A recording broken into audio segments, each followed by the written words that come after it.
Welcome to the legals educare law classes. आज हम discuss करेंगे transfer of a case on the application of the accused and making over of a case. तो चलिए शुरू करते हैं। Section 211 talks about the transfer of a case on the application of the accused. CrPC में ये section 191 है।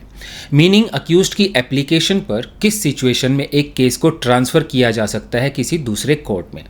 Section 211 starts with the phrase when a magistrate takes a cognizance of an offense under section 210 subsection 1 clause C। Meaning ये information case की बात कर रहा है क्योंकि सेक्शन 210 सबसेक्शन 1 क्लॉज सी में जुडिशियल मजिस्ट्रेट इंफॉर्मेशन पर कॉग्निजेंस लेता है। तो इसका मतलब ये है कि जो ट्रांसफ़र एप्लीकेशन है ये पुलिस रिपोर्ट केस और कंप्लेंट केस में फाइल नहीं की जा सकती। सेक्शन 211 कंप्लेंट केस और पुलिस रिपोर्ट केस पर एप्लीकेबल नहीं होता है।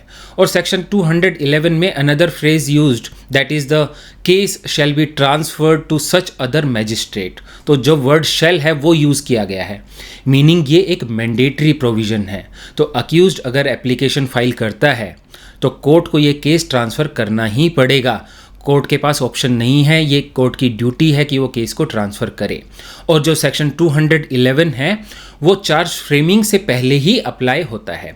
मतलब कि जब कॉग्निजेंस लेता है और जो चार्ज फ्रेमिंग से पहले की जो स्टेज होती है इस स्टेज को हम इंक्वायरी स्टेज बोलते हैं। और इस इंक्वायरी स्टेज में ही आपको जो अक्यूज्ड है उसे एप्लीकेशन फाइल करनी पड़ेगी। और जो जुडिशियल मजिस्ट्रेट जिसने कॉग्निजेंस लिया है वो अक्यूज्ड को उसके इस राइट के बारे में इन्फॉर्म करेगा कि उसके पास ये राइट है कि वो अपने केस को ट्रांसफ़र करवा सकता है। क्योंकि इस प्रोविज़न का मेन ऑब्जेक्टिव है जस्टिस एंड फेयरनेस को इंश्योर करना। क्योंकि इन्फॉर्मेशन केसेस में जुडिशियल मजिस्ट्रेट ने कॉग्निजेंस पर्सनल इन्फॉर्मेशन या फिर सुओ मोटो लिया है तो चांसेस है कि जुडिशियल मजिस्ट्रेट जिसने कॉग्निजेंस लिया है वो बायस्ड हो सकता है अक्यूज्ड के अगेंस्ट में।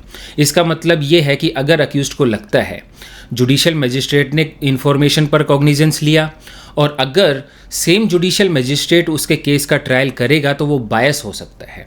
तो इसीलिए अक्यूज्ड को ये राइट दिया गया है अंडर सेक्शन 211 कि वो अपने केस को किसी दूसरे जुडिशियल मजिस्ट्रेट को ट्रांसफ़र करवा सकता है।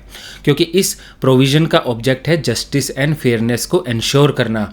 It is based on the principle that justice should not only be done, it shall be seen to be done. Meaning justice होना ही नहीं चाहिए बल्कि दिखना भी चाहिए कि जस्टिस हुआ है।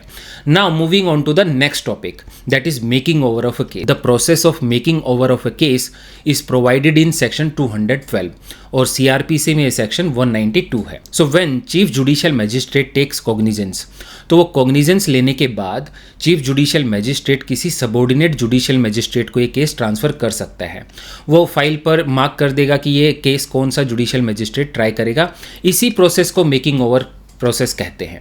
और चीफ जुडिशियल मजिस्ट्रेट के पास पावर है कि वो एक जुडिशियल मजिस्ट्रेट से किसी दूसरे जुडिशियल मजिस्ट्रेट को केस भी ट्रांसफ़र कर सकता है। तो ये था प्रोसेस ऑफ मेकिंग ओवर। तो इस क्लास में हमने डिस्कस किया कि कैसे अक्यूज्ड को राइट होता है अपने केस को ट्रांसफ़र करवाने का और मेकिंग ओवर प्रोसेस के बारे में। तो इसी के साथ कंक्लूड करते हैं आज की क्लास। आई होप आपको बेटर क्लैरिटी मिली होगी सेक्शन 211 एंड सेक्शन 212 की। अगर आपको हमारा कंटेंट पसंद आया तो please like, share and subscribe ज़रूर करें।